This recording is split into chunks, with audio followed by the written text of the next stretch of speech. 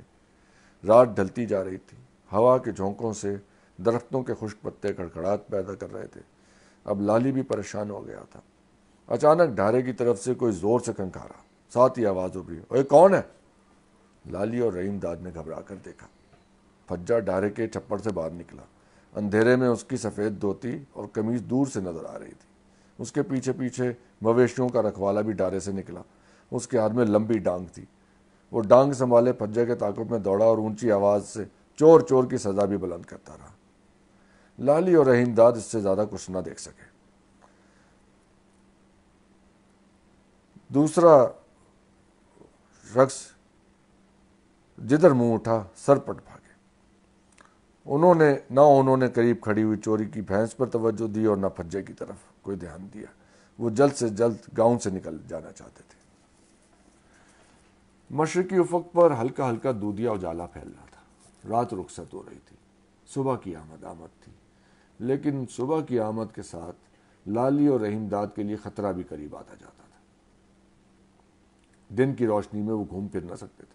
ان کے جسموں پر جیل کی مخصوص وردی تھی جو دور سے چغلی کھاتی تھی کہ وہ مفرور قیدی ہیں۔ وقت کم تھا اور انہیں جلد سے جلد چھپنے کے لیے کسی ٹھکانے کی تلاش تھی۔ لالی نے ادھر ادھر نگاہ دوڑائی۔ اسے نشیب میں کچھ فاصلے پر سک نالا نظر آیا۔ یہ برساتی نالا خشک اور اجاڑ تھا۔ اس کے کنارے پر فراش اور سرس کے گھنے درخت تھے جو بلندی پر دور تک پھیلے ہوئے تھے۔ لالی درختوں کو غور سے دیکھتا رہا۔ اسے یہ جگہ چھپنے کے لیے مناسب معلوم ہوئی۔ اس نے مڑ کر رحیم داد کو دیکھا۔ وہ زمین پر بے سد پڑا تھا اور گہری گہری سانسیں بھر رہا تھا۔ لالی نے جھک کر اسے جھنجھوڑا۔ بہت آرام کر چکا، اب اٹھ کے بیٹھ۔ رحیم داد نے کروٹ بدلی اور تھکے ہوئے لہجے میں بولا، مجھے تو اونگ لگ رہی ہے۔ لالی نے اس کا ہاتھ پکڑ کر کھینچا، نہیں اٹھا تو میں اکیلا ہی چلا جاؤں گا۔ رحیم داد جھٹ اٹھ کر کھڑا ہو گیا، آنکھیں ملتے ہوئے بولا، یہ تو بتا جانا کدھر ہے؟ سویرا ہو رہا ہے، اجالا پھیلتا جا رہا ہے۔ لالی نے نشیب میں اترتے ہوئے کہا، میرے پیچھے پیچھے چلا، سکنا لے کے اس پار جو جھل ہے دن وہیں گزاریں گے۔ اس نے ایک ہاتھ اٹھا کر درختوں کے دور تک پھیلے ہوئے سلسلے کی جانب اشارہ کیا۔ یہ گھنا جنگل تھا اور قریب بھی تھا۔ رحیم داد چپ چاپ لالی کے ہمراہ نشیب میں اترنے لگا۔ دونوں آگے بڑھے، سکنالے پر پہنچے۔ کچھ دور جانے کے بعد ٹوبہ ملا۔ اس میں ابھی تک پچھلی رات کی برسات کا پانی موجود تھا، مگر زیادہ گدلا نہ تھا۔ دونوں ٹوبے کے کنارے بیٹھ گئے، چلو بھر بھر کر پانی پیا، منہ دھویا، ہاتھ دھوئے، تر و تازہ ہو کر درختوں کی جانب بڑھے۔ اب مشرق میں روشنی کا سرخ الاؤ دہکنے لگا تھا۔ سورج طلوع ہو رہا تھا، مگر جھل کے درختوں کے نیچے ابھی تک اندھیرا تھا۔ وہ آگے اور آگے بڑھتے گئے، اجالا پھیلتا گیا۔ انہیں ایک پرانا درخت نظر آیا۔ اس کا تنا خوب چوڑا تھا اور اندر سے کھوکھلا بھی تھا، لیکن اس میں صرف ایک آدمی کے چھپنے کی گنجائش تھی۔ دونوں دیر تک ادھر ادھر گھومتے رہے۔ اب درختوں کے پتوں سے دھوپ چھن چھن کے نیچے بکھرنے لگی تھی۔ ہر طرف پرندے چہچہا رہے تھے۔ تھکن سے دونوں کا برا حال تھا، انگ انگ ٹوٹ رہا تھا، نیند غالب تھی اور بھوک بھی ستا رہی تھی۔ انہیں ایک پگڈنڈی نظر آئی، وہ آہستہ آہستہ پگڈنڈی پہ چلنے لگے۔ چلیں جی، اب میں ذرا بریک لوں گا، اس کے بعد اگر ہمت ہوگی تو میں سوچ یہ رہا تھا کہ یہ ایک چیپٹر تو میں ایک قسط پڑھ لوں، لیکن یہ قسطیں ہیں ذرا طویل، تو اس میں ذرا رک رک کے ہی پڑھنا پڑے گا۔ تو آج یہیں تک میرا خیال ہے اسے روک لیتے ہیں، کل پڑھیں گے پھر انشاءاللہ باقی۔ اس بارے میں اب کوئی تجویز ہو؟ اب ذرا مشکل کہانی ہے پڑھنے میں، ناٹ ان دا سینس اپنی مطلب وہ لکھائی کے حوالے سے نہیں، لیکن جو اس کا موضوع ہے اور جو اس میں اندر موضوعات آتے ہیں، تو میرے خیال ہے اس میں ڈسکلیمر دینا چاہیے، اور دینا بھی چاہیے کہ مطلب یہ کہ یہ اس میں جو ریٹنگ ہے وہ میرے خیال ہے 18+ ہی ہوگی، ٹھیک ہے؟ تو بچوں کو نہ دکھائیے گا یہ کہانی. Thank you.